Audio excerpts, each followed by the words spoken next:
Bonjour tout le monde, bienvenue dans cette nouvelle vidéo. Aujourd'hui on continue et on finit notre série sur les constellations pour les prévisions 2024 avec la constellation du Verseau. On avait commencé par les Poissons, on finit donc avec les Verseaux.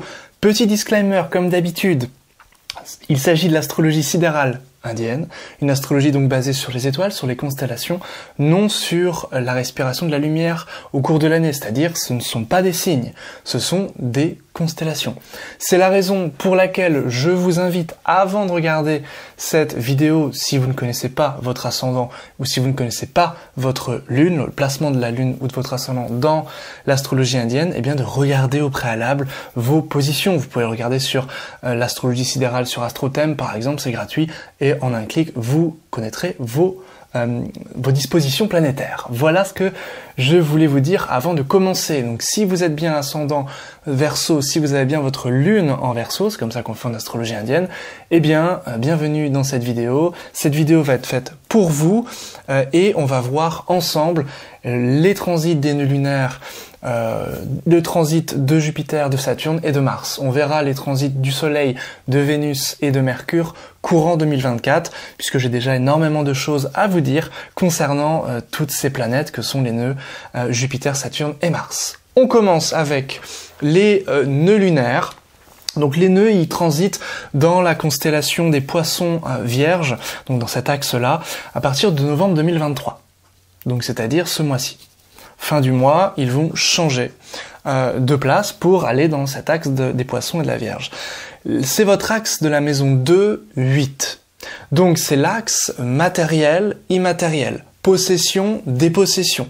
C'est l'axe des finances et de la sécurité matérielle. Et de l'autre côté, c'est l'axe au contraire des déjections, de l'excrétion. Alors bien sûr ça va être métaphorique, c'est en fait tout ce qui va être dilapidé, tout ce qui va être à digérer. Donc ça va être aussi en lien avec des changements, des bouleversements et votre intériorité. Donc ça va parler de tout ça au cours de 2024 puisque les nœuds vont rester jusqu'à mai 2025 dans cet axe pour vous de la maison 2-8, Poisson Vierge. Le nœud nord, il met en évidence qu'il touche. C'est-à-dire que je me remets droit, c'est-à-dire que il va nous parler de la sécurité matérielle. Il va mettre l'accent sur ça. Vous allez penser énormément à la sécurité matérielle. Vous allez penser énormément peut-être à faire de l'argent, peut-être à survivre vis-à-vis de l'argent en fonction de votre contexte.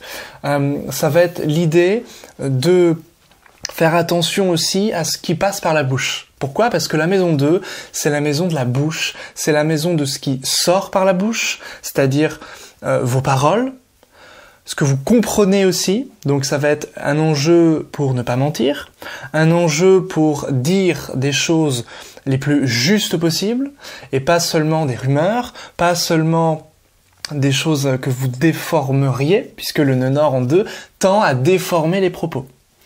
Donc ça va être un enjeu important.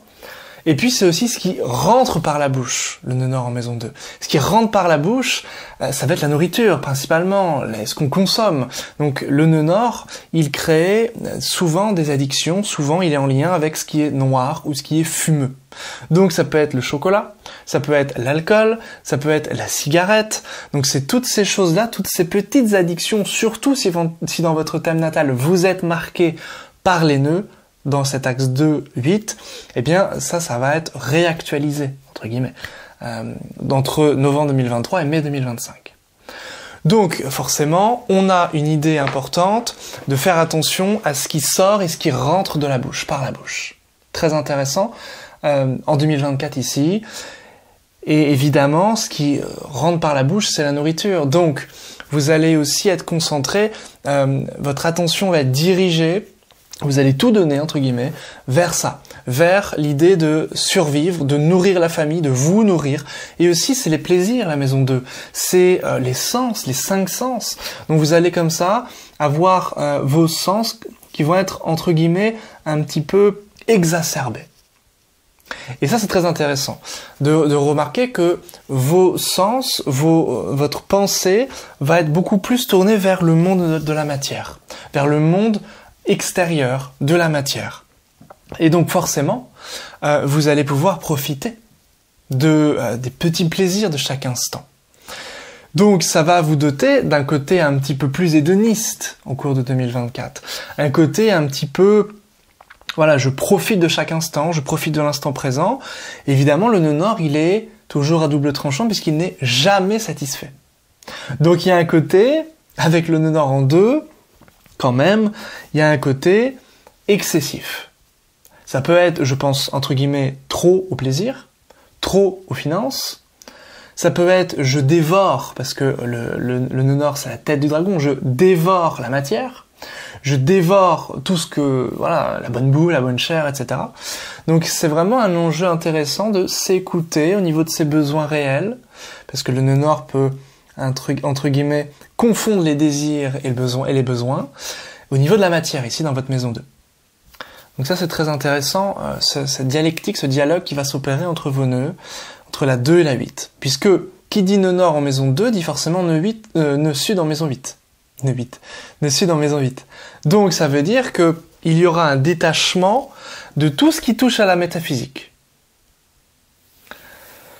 Il y aura un rejet, éventuellement, évidemment par rapport à votre thème de naissance, ça va être peut-être un détachement de ça, vis-à-vis, et en même temps souvent un petit inconfort, vis-à-vis de la 8. Donc la 8, c'est d'aller à l'intérieur de soi. Donc forcément, si votre attention est centrée vers la matière, il n'y a plus de place pour l'immatériel. Il n'y a plus de place pour aller regarder ce qu'il y a à l'intérieur de nous, c'est-à-dire en fait notre santé mentale, nos émotions les plus profondes, ici en maison 8. Et donc ça va être l'enjeu. Ça va être l'enjeu d'équilibrer la matière et l'immatériel, d'aller équilibrer vos plaisirs des sens avec ce que vous ressentez au plus profond de vous. Pourquoi vous avez besoin de manger? Pourquoi vous avez besoin de faire autant d'argent? Pourquoi vous avez peur de manquer au niveau matériel? Et le manque matériel va entraîner un inconfort au niveau émotionnel, au niveau de la santé mentale. Et ça va créer de l'anxiété.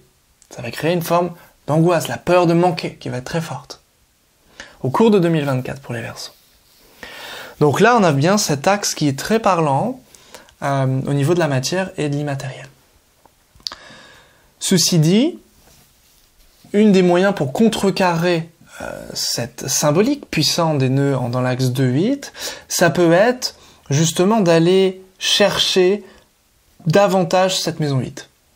La maison 8, avec ce transit, surtout si vous êtes marqué par la maison 8 et le nœud sud en 8 dans votre thème, ça peut donner des dispositions particulières au niveau du psychisme, c'est-à-dire une énorme intuition, l'idée d'être médium, l'idée d'avoir, surtout s'il y a un Mars pas loin ou si le nœud sud est dans Ashta, des choses avec les mains, du magnétisme tout simplement.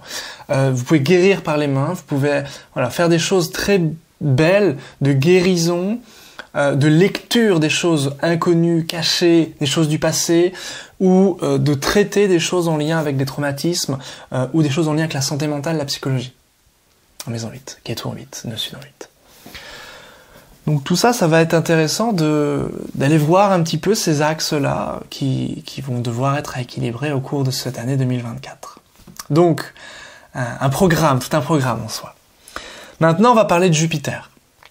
Jupiter, il sera jusqu'en mai 2024 dans le Bélier, constellation du Bélier, en maison 3. Encore une fois, pas le signe, la constellation du Bélier, on est en astrologie sidérale.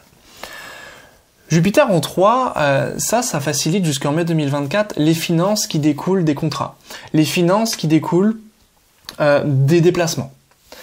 Éventuellement, ça peut vous éloigner un peu d'un frère ou d'une sœur plus jeune, mais sa vie peut être favorisée quand même, quelque part. Ça peut aussi faire en sorte qu'on rencontre des amis, des clients ou des soutiens, des mécènes par exemple, en vous déplaçant. Les déplacements font que vous rencontrez des gens. Et des gens qui peuvent vous aider, des gens importants. Ça peut être notamment des gentlemen, des gens marqués par Jupiter, comme dirait William Lilly, des gentlemen. Ça peut être des gens, des bons vivants, voilà, ce genre de personnes. Mais surtout des protecteurs, maître de 11 Jupiter pour vous les Verseaux. Ça peut être également, on se déplace pour des associations. On se déplace pour être ensemble, pour des projets, pour réussir des projets. C'est-à-dire que lorsque vous vous déplacez, lorsque vous sortez de votre zone de confort, lorsque vous prenez des initiatives, les projets fructifient. Ça facilite le courage, la bravoure, Jupiter en 3. ça facilite les décisions. Et vous prenez des bonnes décisions, Jupiter en 3. Donc ça, c'est jusqu'en mai 2024. Et de mai 2024 à mai 2025, là, le Jupiter, il va être très puissant parce qu'il sera en maison angulaire, en maison 4, en Taureau.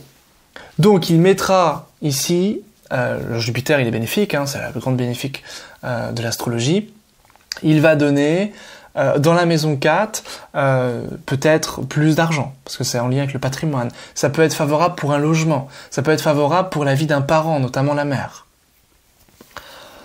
Donc voilà déjà des petites choses intéressantes sur Jupiter en maison 4. Maintenant, ça viendra, puisque c'est en maison 4, accentuer les effets de Jupiter. Donc ça accentuera l'importance peut-être du salaire. Ça peut donner davantage de sous. Jupiter régissant votre maison 2 les finances, votre maison 11 le salaire. Donc ça peut, ou les revenus. Donc ça peut concerner vraiment l'aspect financier qui peut être favorisé courant 2024. Entre mai 2024 et mai 2025 particulièrement. Surtout si dans votre thème, votre Jupiter est activé en période sous période. Surtout si dans votre thème, vous avez des configurations de richesse en lien avec Jupiter. Ce qu'on appelle des Dana Yoga. Donc ça, c'est quand même un bon point voilà, pour les Verseaux 2024. Hein. Jupiter en 4, voilà, c'est puissant, tout simplement. Ça peut aussi faciliter une voiture ou un moyen de locomotion. Et ça aussi, ça vous dote d'un côté... en fait, si vous voulez, Jupiter en 4, ça fait souvent une personne qui a une morale, une éthique, et qui a littéralement bon cœur. Jupiter, c'est bon, et la maison 4, c'est le cœur, c'est la psychologie. Donc quelqu'un qui a bon fond, bon cœur. Donc ça peut aussi être le moment où on vous fait des compliments. Ça peut être le moment où on vous apprécie, tout simplement. Jupiter en 4. Donc ça, c'est vraiment des bonnes dispositions. Ça va surtout parler des finances, surtout parler aussi de vos relations, de vos appuis, protection, clientèle, association, amis. Tout ça, ça peut être favorable. Vous pouvez accueillir des gens chez vous. Vous pouvez créer des cercles chez vous, créer des conférences chez vous, inviter des amis chez vous. Et ça va vous apporter des gains. Ça va vous apporter du bonheur, beaucoup de bonheur. Jupiter en 4 favorise le bonheur, favorise l'aspect jovial. Donc c'est très intéressant, ce Jupiter ici, pour vous les Verseaux, au courant 2024. Maintenant, on va passer à Saturne. Saturne, à l'inverse de Jupiter, qui est la grande bénéfique, Saturne, c'est la grande maléfique. Tout simplement parce qu'elle retire ce qu'elle touche, donc c'est jamais bénéfique ou maléfique pour le natif, mais toujours pour un domaine. Et Saturne sera dans votre maison 1. Saturne nous parle donc du corps. Il est chez lui en Verseau, donc il est bien positionné. Ça veut dire qu'ici, ça va tout simplement vous donner une robustesse, une solidité dans la complexion, dans votre santé. Mais en même temps, et c'est ça toute la particularité de l'ascendant Verseau en astrologie, le Saturne est maître de 12. Et la maison 12, ça peut quand même créer une petite faiblesse, des petites complications au niveau de la santé. Donc on a ici une contradiction, un paradoxe. Donc là, il faut vraiment regarder dans l'ensemble de votre thème pour voir si effectivement le Saturne, il vous embête au niveau santé ou pas. Mais de manière générale, ça donne quand même une bonne robustesse à la santé, même s'il y a des petites fatigues, même si les choses sont à la manière de Saturne, avec de l'effort, avec du temps, de la patience, ou peut-être ça peut être un changement physique, mais ce changement il va être lent. Ça peut être aussi l'idée que vous apprenez des choses sur vous-même, au niveau de la connaissance de soi, c'est lent, mais c'est sûr, voilà, lentement mais sûrement, comme on dit, avec Saturne. Donc ça peut être toutes sortes de choses en lien avec vous, parce que la maison 1 c'est vous, en lien avec votre corps, votre santé, avec Saturne. L'ascendant c'est aussi l'entourage. Donc Saturne, ça peut aussi nous renseigner sur l'idée que vous allez être au contact de chercheurs, de gens âgés, de personnes saturniennes, des rats de bibliothèque, des rats de laboratoire, des scientifiques, des chercheurs, des historiens, des archéologues, etc. Toutes les personnes en somme qui vont être marquées par Saturne. Donc ça peut être voilà, des petites choses intéressantes qui découlent de ce Saturne, qui restera, en fait qui bouge pas, hein. Il reste 2 ans et demi par constellation, donc il va bouger en mars 2025, vous voyez, donc tout 2024, ça va être une continuité un petit peu de ce qui s'est déjà passé en 2023. Et puis enfin Mars, les transits de Mars, de janvier, donc je vais aller vite, de janvier au 6 février, votre Mars est en maison 11. Donc là, ça peut créer des petites contrariétés au niveau justement des amis, qu'on a vu tout à l'heure, des associations.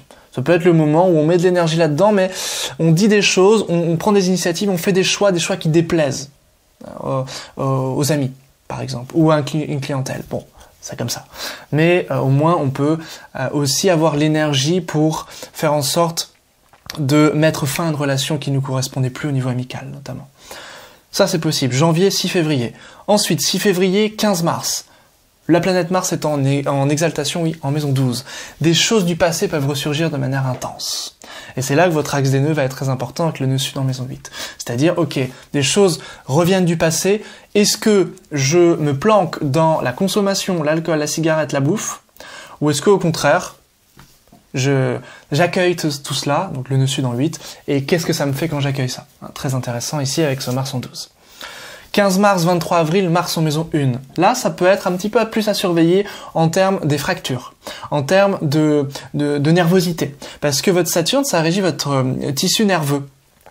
Et Mars, qui transite sur le Saturne, ça fait en sorte que vous êtes agité.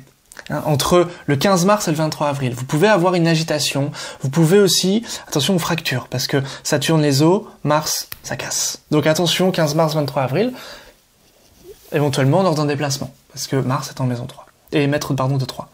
Du 23 avril au 1er juin, Mars est en maison 2, attention aux dépenses. 23 avril, 1er juin, puisque Mars, c'est l'idée d'avoir un panier percé. Donc quand il est en transit en maison 2, du 23 avril au 1er juin, donc 2024, attention, ça peut être des dépenses imprévues, soudaines, inattendues. Du 1er juin au 13 juillet, Mars en 3. Il est en domicile en bélier, il est parfait. Donc, Mars, 1er juin, 13 juillet, on a l'idée de prendre des initiatives, vraiment ici, soudaines, inattendues, c'est l'effet de Mars, des initiatives, ça dépote là. Là, le Mars en 3, si vous voulez lancer une entreprise, lancer un projet, prendre des décisions, c'est le bon mois. Juin, juillet, jusqu'au 13. Parfait, Mars en 3.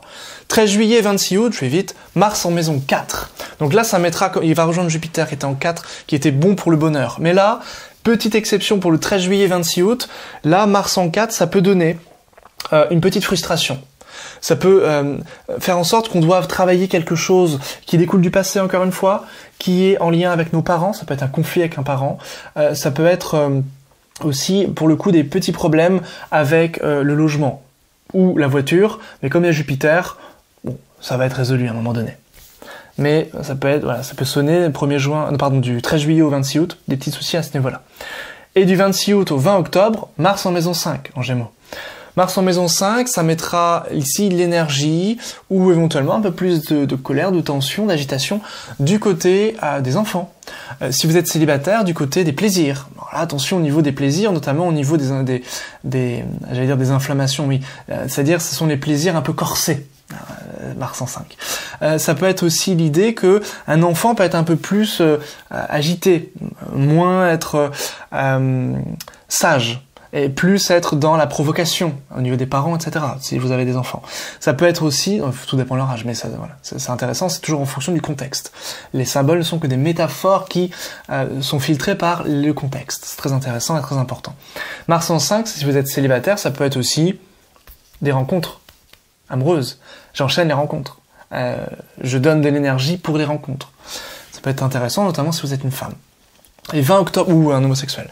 Et 20 octobre 2024 au 7 juin 2025, là, le Mars, donc il reste 8 mois, 8 mois, du 20 octobre au 7 juin 2025, dans la constellation du Cancer.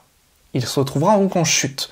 Ça, c'est une énergie particulière, difficile, notamment pour les gens, pour tout le monde, mais on va devoir gérer avec cette énergie. Tout le monde va devoir la gérer. Mars est dans votre maison 6. Ça peut vous créer des petites problématiques, des petits ennuis, des petites maladies, des choses notamment aiguës, alors si vous êtes en compétition, des choses comme ça, ça peut être un peu plus compliqué, des procès, des disputes, des querelles, des choses difficiles. Ça peut être aussi des choses difficiles au travail, des engueulades avec des collègues, ou des engueulades avec des frères. Ce sont toutes les choses un peu difficiles qui peuvent ressurgir pour vous, les Verseaux, du 20 octobre au 7 juin. Alors bien sûr, ça va pas être du 20 octobre au 7 juin. Ça va être entre le 20 octobre et le 7 juin, en fonction bien entendu de vos périodes de vie, de votre évolution solaire, en fonction de votre thème natal. Donc vous avez bien compris, ce sont des potentiels de transit ici qui peuvent être réactualisés en fonction de ce qui est déjà notifié dans votre thème natal et dans votre évolution solaire. Voilà ce que j'avais à vous dire, grosso modo. Donc pour résumer, ça va quand même être une bonne année, sauf ici le 20 octobre, où ça commence à être un petit peu, bon on a vu avec Mars, mais ça c'est vrai pour tout le monde. Mais sinon, c'est plutôt une bonne année de plaisir, une année qui va vous demander de faire le pont entre ce que vous ressentez, de l'introspection, des choses en lien avec la santé mentale, les traumatismes, et ça va être un travail intérieur important, intéressant à faire, et puis votre rapport à la matérialité, comme on l'a vu avec les finances notamment, la bouffe, les plaisirs de la vie, c'est aussi la connaissance, et la maison 2, comment je peux accumuler de la connaissance, voilà. Et puis Jupiter, on a vu qu'il était très très bénéfique pour les finances notamment, pour les associations, pour le logement. Et puis Saturne, lui qui va vous donner une robustesse également importante. Voilà grosso modo pour vous plutôt une bonne année, même très bonne année, pour vous les Verseaux 2024. Évidemment, il faudrait approfondir avec les autres planètes, mais voilà ce que déjà je peux vous dire concernant cette année. N'hésitez pas, si ça vous a plu, à vous abonner, à partager, à me laisser un petit commentaire pour me poser vos questions si vous en avez, ou me faire un petit coucou, me dire ce que vous avez pensé de cette vidéo. Et puis on se retrouve très bientôt pour d'autres vidéos, d'autres séries. Et puis bonne année 2024 qui arrivera donc dans 2 mois. Bye bye.